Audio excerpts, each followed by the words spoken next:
Start. So, Your name. okay, so hello, my name is Wichiwat Siriwatanakon, and I'm a first year medical student here at Washira Hospital, Navamindradhiraj University.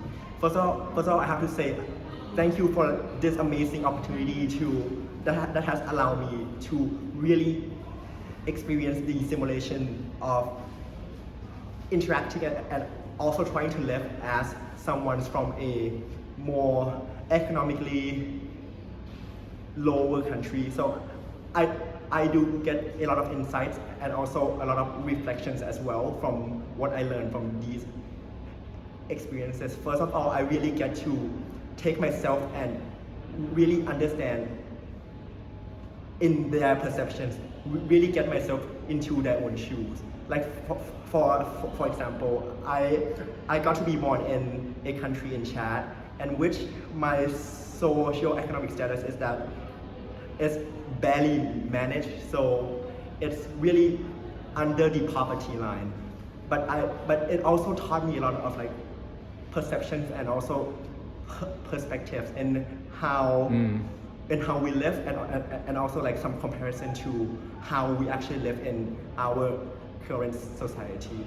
So I do think that with these simulations, this is also my first time to really experience on the simulation firsthand as well, and I do believe that there are so much potentials and also ways that this can really transform and also create and brainstorm different ideas from every individuals across our nations. And also from my own worksheet, I have also created the social business model canvas as well.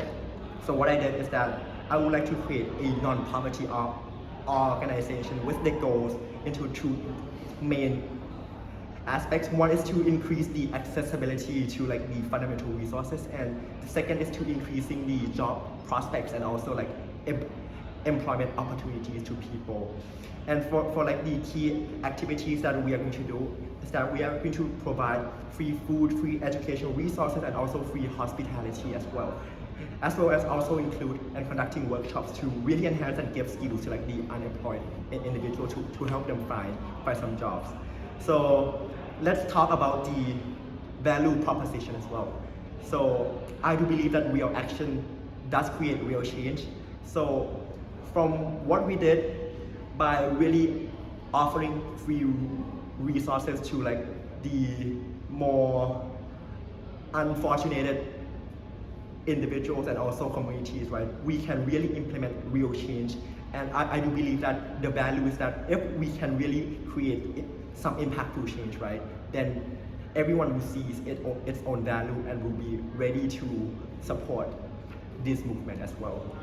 And also for the partners and key partners, I would like to really collaborate with different types of organizations and also including non-profit organizations as well. And I think it will be super great if we can also have like some governmental interference as well to really get those revenue and also distribute it into different various communities. So I think all of this wouldn't be possible if I wouldn't have done the simulation and also really get to know the fundamental aspects of what I can know. So I really do appreciate this workshops and also this experience as a whole, and I do also believe that it will be really impactful to every student of our age in the future. Yeah. Just explain your empathy canvas and what you understood from the empathy canvas. My empathy canvas is mostly about my own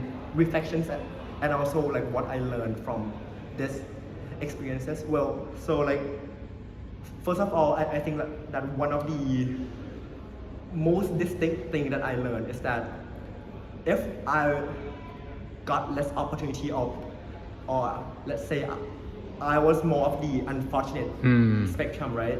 Then one of the key emotions is that with all the hardships and all the struggles, even with all the hardships and trying to do all the best that I could, despite the constraints, the limited constraints that I do have, I was not able to really change the way and also the socio-economic status that I was in. So I do believe that when each of us are born, there are really so much social disparities within each nation that we all have a different starting point, just as when we were born. Yeah. And so like I feel like that this inequality is actually deeply rooted and is so much more. It's like a tip of the iceberg where we might see as if it's not a big issue, but like the underlying issues are so much more to be seen. Yeah. Yeah, and so like one of the most apparent emotion present is that a feeling of despair, because like I tried my best in everything, but from the simulation I still died when I was 16 because of my severe health conditions as well. So one of the key takeaways that I believe I can also provide to everyone, including all the people watching this video, is that I would like you to really appreciate the life that you have and also the opportunities that you have in your life. Really take some time to really go back and also reflect on what you have and really be grateful with what you have. I think this is like one of the key takeaways, and you see the world in a completely new perspective, and I do really believe that you all get to try this simulation. And one last difficult question: how people should remember you when you die? How people okay, so I do think that the way that people can remember us is by us doing some contributions, having some contributions to others. And I do believe that once we contribute or have some good intentions for the community, that is when they will recognize us, and really is how we can give our recognition to others as well. So with what we have and also with the opportunities presented us, I do believe that if we can really help the more unfortunate, they will be much more grateful, and they will definitely remember us as part of their own life, and also how our actions really take a place and also change their livings as well. And how old are you? I'm turning 18 this Okay. year. Great. Thank you. Thank you so much.